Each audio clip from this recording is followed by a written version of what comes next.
Hello everyone, welcome to my new another video. তো আপনারা সবাই জানেন যে ইন্ডাসইন্ড ব্যাংকের অ্যাকাউন্ট যখন আমরা ওপেন করছিলাম তখন হচ্ছিল কি যে কিছু কাস্টমার আধার লিঙ্ক হচ্ছিল না, বা কিছু কাস্টমার হচ্ছিল বাট ব্যালেন্স ইনকোয়ারি হচ্ছিল, বা উইথড্রলটা আমরা করতে পারছিলাম না। এই যে নতুন ধরো 2-1 মাস ধরে যাদের অ্যাকাউন্ট ওপেনিং করছি, ঠিক আছে।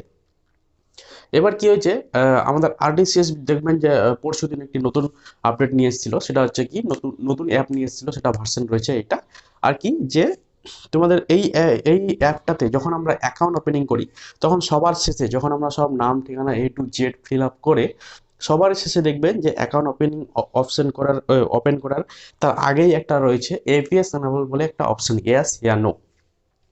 মানে তুমি নিজের অ্যাকাউন্টে আধার লিঙ্ক করতে চাইছো, ফির তুমি নিজের অ্যাকাউন্টে তুমি এপিএস দিয়ে টাকা উইথড্রল করতে চাইছো, যদি করতে চাও তাহলে সেটাকে অ্যাস করতে হবে, আর না করতে চাইলে সেটাকে নো করতে হবে। এইরকম কিন্তু একটা আপডেট এসছে। তো যারা অ্যাকাউন্ট ওপেনিং করেছো তারা তো অবশ্যই চাইবে যে আমার কাস্টমারটা এপিএসটা চালু থাকে। তার জন্য কিন্তু ব্যাংক এটা অপশন দিয়েছে তোমাকে এপিএস এনেবল করার অপশন, ঠিক আছে। আগে কি হতো যে অ্যাকাউন্ট ওপেনিং করার মাত্রই আমাদের কিন্তু আধার লিঙ্ক হয়ে যেত আর যে কোনো জায়গা থেকে আমরা টাকা উইথড্রল করতে পারতাম। এখন কি হয়েছে, এটা অপশন দিয়েছে। অপশনটা দেওয়ারও কিন্তু ব্যাংকের কারণ রয়েছে। কি কারণ? আগে দেখবেন যে ইন্ডাসইন্ড ব্যাংকের সেন্ট্রাল ব্যাংকের একটা ঘটনা হয়েছিল আমাদের চাঁচলে। কি হয়েছিল যে একটা কাস্টমার আছে, বড় কাস্টমার, তার অ্যাকাউন্টে লাখ 2 লাখ 3 লাখ 4 লাখ পর্যন্ত থাকে অ্যাকাউন্টে, সেভিং অ্যাকাউন্টে। এবার যখন আধার লিঙ্ক সিস্টেমটা চালু হয় প্রত্যেকটা অ্যাকাউন্টে, আগে তো এরকম হতো না, আগে ব্যাংকে গিয়ে টাকা তুলতে হতো।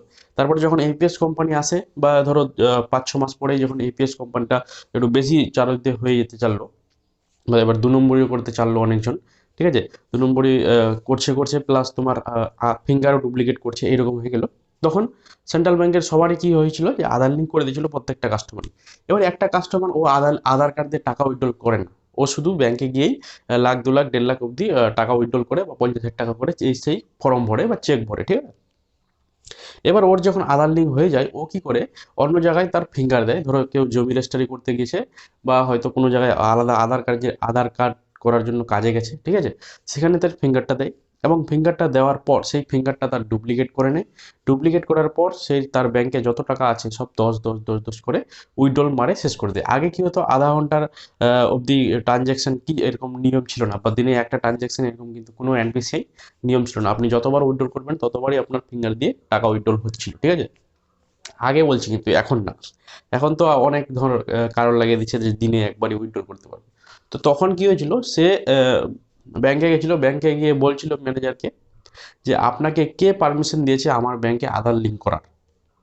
তখন এই কাস্টমারটা ওকে জিজ্ঞাসা করে, আমার পারমিশন ছাড়া আমার ব্যাংকে আধার লিঙ্ক আপনি করলেন কেন? আমি কি আধার কার্ড দিয়ে বলেছি যে আমাকে আধার কার্ডের সঙ্গে ব্যাংকের লিঙ্ক করে দেন, আমি ফিঙ্গার দিয়ে টাকা তুলবো? তো এইরকম সিচুয়েশন হয়েছিল সেন্ট্রাল ব্যাংকে, ঠিক আছে। তখন কি করেছিল ব্যাংক, মিটিং ডেকে বা হয়তো যে কিছু উপর থেকে আদেশ দিয়েছিল যে প্রত্যেকটা কাস্টমারের আধার লিঙ্ক করা থাকবে না, বা সবগুলো আধার লিঙ্ক উড়ে যাবে, ঠিক আছে।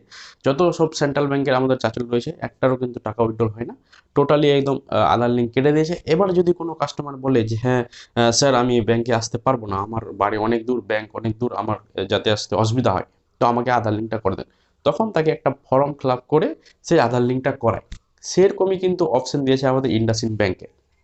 যদি কোনো কাস্টমার চায় যে আমি আধার কার্ড দিয়ে টাকা উইথড্র করবো, তবেই কিন্তু এটা ইয়েস করবেন, ঠিক আছে, না হলে কিন্তু করাবেন না।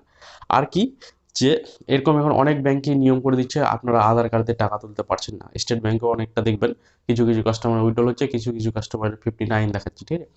কানাডা ব্যাংকের উইথড্রল করতে পারছেন না। তাহলে এপিএস কোম্পানিটা টোটালি বন্ধ হতে চলেছে, এরকম মানে সিচুয়েশন চলে আসছে, ঠিক আছে। তো দেখা যাক আগে কি আপডেট আসছে। তো আপনারা অবশ্যই এই আপডেটটা জেনে আপনাদের অবশ্যই ভালো লাগবে।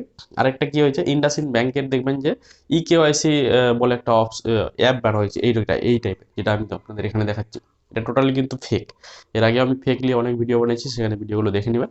এটা কিন্তু টোটালি ফেক হচ্ছে। এইসব গ্রুপে অ্যাড হবেন না, অ্যাপ ডাউনলোড করবেন না, নাহলে আপনার যত মোবাইলের অ্যাকাউন্টে আছে বা মোবাইলে যত টাকা আছে সব কিছু গায়েব হয়ে যাবে, ঠিক আছে। তো দেখা হবে আবার নেক্সট ভিডিও, ততদিন দেখতে থাকো জাহাঙ্গীর দ্য টেকনিক্যাল।